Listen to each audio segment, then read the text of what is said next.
પુનિત મહારાજે એક ભજન લખ્યું છે. એમાં આવે છે કે શાંતિ ક્યાંથી આવે, ત્યાગ બધું સમજાવે.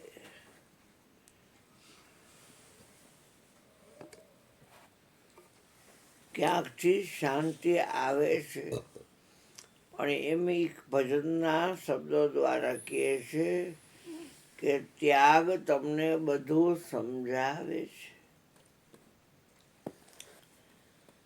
ત્યાગ એટલે છોડવું, ત્યાગ એટલે સમર્પણ થઈ જવું. સર્વશ્રેષ્ઠ ત્યાગ તો શુભ કર્મ અને અશુભ કર્મનો છે. તમારા શ્વાસને હલાવે છે એટલે તમે શુભ કર્મ કરી શકો છો, અશુભ કર્મ પણ કરી શકો છો. ભગવાન કહે છે શ્વાસને હલાવું છું તો પછી શુભ કર્મનું કરતા પણ તમે લઈને ભોગતા પણ કાં ઊભું કરો, અશુભ કર્મનું કરતા પણ લઈને તમે ભોગતા પણ કાં ઊભું કરો. એના કરતાં શ્વાસને હલાવું છું એવો હું મારામાં મનને આપો ને.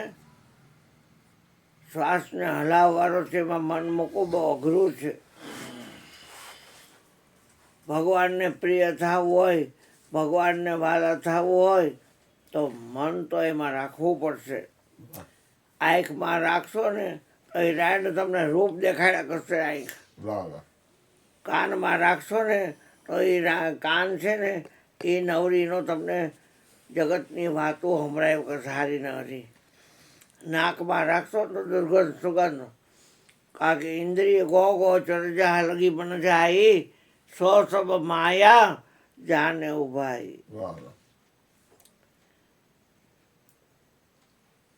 જેટલા ફાંકા રહ્યા શરીરમાં ત્યાં જો મન દોડાવશો તો એ ફાંકાનો જે વિષય છે એ તમને બાંધી રાખશે.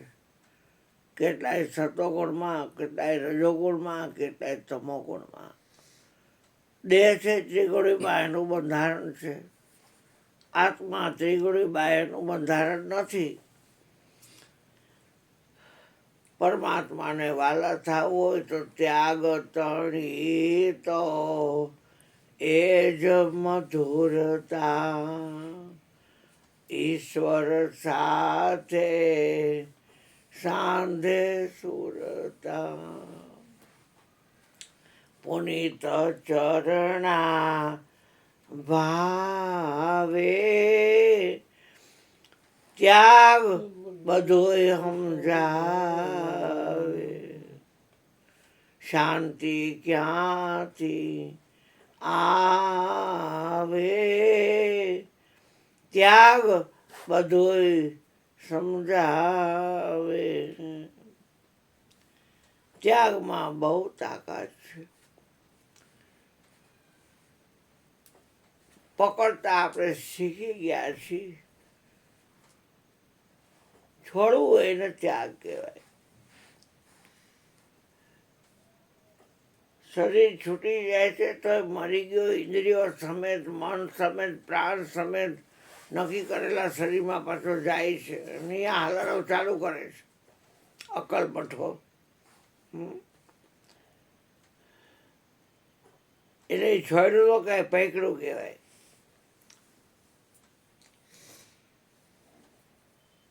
એક શરીર છોડીને બીજા શરીરમાં ગંધ જેમ, વાયુ જેમ ગંધને લઈને બીજે ઠેકાણે લઈ જાય છે, એમાં શરીરને છોડનારો ઇન્દ્રિયો સમેત, મન સમેત, પ્રાણ સમેત નક્કી કરેલા શરીરમાં જાય છે.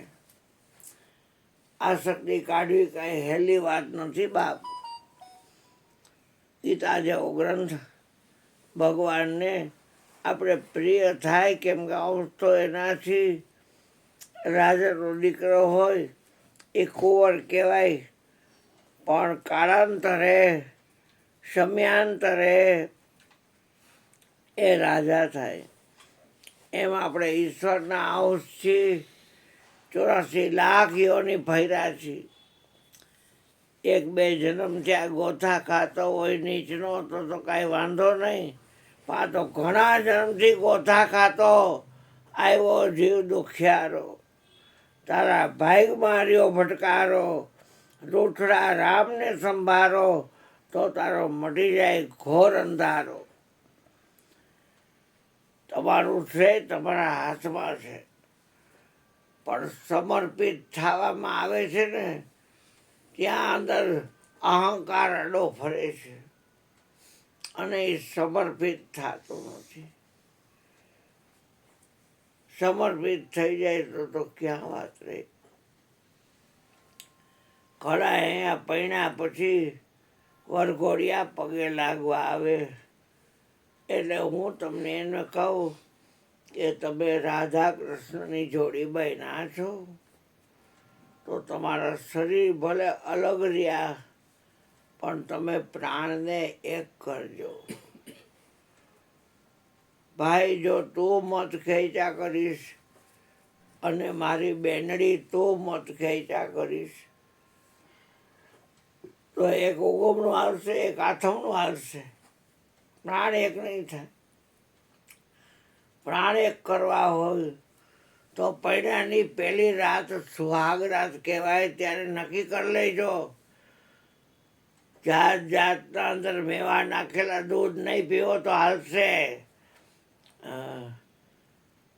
મીઠાઈઓ જાત જાતની દીધી હોય રાતે એ લોકોને તો એ નહીં ખાવ તો હાલશે. પણ 2 જણા એવું નક્કી કરજો. બેનડી તું નક્કી કરજે એવું કે હે સ્વામીનાથ, તમે કહેશો ને તમારી હાએ હામાં હા, તમારી નાયમાં નાયે નામાં ના, અને હું મત નહીં ખેંચું. કેમ કે હવે મારે મા બાપ છોડ્યા, ભાઈ બહેન છોડ્યા, હગાવાલા છોડ્યા, બધુંય માવતરનું છોડી અગ્નિની સાક્ષી 4 ફેરા ફરીને આવી છું તમારા ઘરે. હવે તમારી માઈ મારી મા, તમારો બાપ એ મારો બાપ, તમારો ભાઈ એ નાનો દિયર લાડકો, તમારી બેન નણંદ એ મારી નણંદ પણ એ મારી બેન, દેરાણી જેઠાણી બહેનો એમ રહેશું અને કાંઈ મતાંતર નહીં ખેંચો. અને તમે કહેશો એમ જીવન જીવીશ તો એકલા જ પાટે ચડે. આ પણ મત ખેંચી બાંધડા કરે તો કેવું કરું. ગીતાજી તો આવું સમજાવે છે ભાઈ. ભગવાનને પ્રિય થવું હોય તો જેમ સ્ત્રી છે એને કંઈક તને 100 કિલો હોનું આપી છે અને 50 કિલો ચાંદી અને ગાડીની ચાવી અને એક ફ્લેટ અને બેંક બેલેન્સ બેયના ખાતામાં આટલું.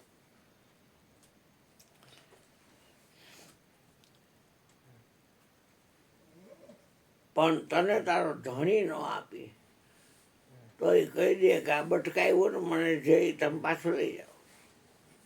અમે કુબામાં રહીશું, 3 દિનો ટાઢો રોટલો ખાઈ લઈશું પણ ધણી તો મારે જોશે જ. આપણે શું કરી ધર્મ કરી છે પણ ધણી પણ મૂકતા નથી. હોશિયારી મૂકતા જ નથી. ગુરુ ખાલી કરવા ખાતર બિરલાવે. આવા ખોટીના કળિયુગમાં પ્રગટ થયા છે. નકર પરમાત્માનો સાક્ષાત્કાર થઈ ગયો હોય દુઃખી ન હોય. એ ભીખ ભગો હોય કોઈ દિવસ અકલમઠો. સમજે ને તો કેમ કરવું. શું જરૂર છે એ 2 હાથવાળાના લોચો ચડવાની. આવું હોય તો આવે ને કે હમણાં કહું યાદ જાય, મારે શું લેવા દેવા. પરમાત્માની યાદ તો એનો છે મોથાજી કરવા. અરે શુભ કર્મ કવ્યા ગયો, અશુભ કર્મ એમને કરવું કવ્યા ગયો. શુભ અશુભ કર્મ જાણજે તું ઝાડ છે અને જીવન લો એ ઝાડમાં ઘૂંચાડો. જગત ઝાડમાંથી નીકળી શકે નહીં, ભલે ને બ્રહ્માથી હોય સવાયો. એ વિચારી જો વિચારી જો અક્કલ મઠા, કર્મ કરી શું કમાયો? સૌથી પહેલા તો કાળ મુખા, તારે કર્મ કાંઈ નહોતું, અને આ કર્મ ક્યાંથી લઈને આવ્યો? પાછો વળ પ્રો તારું બેસને કોળીઓનીનો જાયો. એ વિચારી જો કર્મ કરી શું કમાયો? ના બનશે નથી મીંડું તો મુંદેડા ખકડાયા કરતા. દૂધ તો લાવ્યો હતો જો, એટલે લાવ્યો હતો ને તો ઠીક. એટલે મારી વાત થોડીક કડકડી છે, પણ તમને હડકવા નહીં ઉપડે, યાદ રાખજો. સાચું કહીશ, તમારે ધર્મ કરવો હોય તો ધણી પણ મૂકવો છે. કે ધીરે લાખા ધર્મ કરો તો તમે ધણી પણ મેલો જી. તમે ગુરુજીના વચને હાલો. ધર્મ કરવો હોય ધણી પણ મૂકો. જેને ધણીને હોપી દીધું હોય ને એને ન હોય આધિ, ન હોય વ્યાધિ, ન હોય ઉપાધિ. અને જો આધિ વ્યાધિ ઉપાધિ હોય સમજવા કે અકલમઠો ખોટી ચાલ ચાલે છે, એ દુઃખી છે. આપણે શું કરી? એટલે હવે મારી વાણીને વિરામ આપી અને જેને વાણીને જેને હા જેને બોલવું હોય બોલે. સદગુરુ મહારાજ.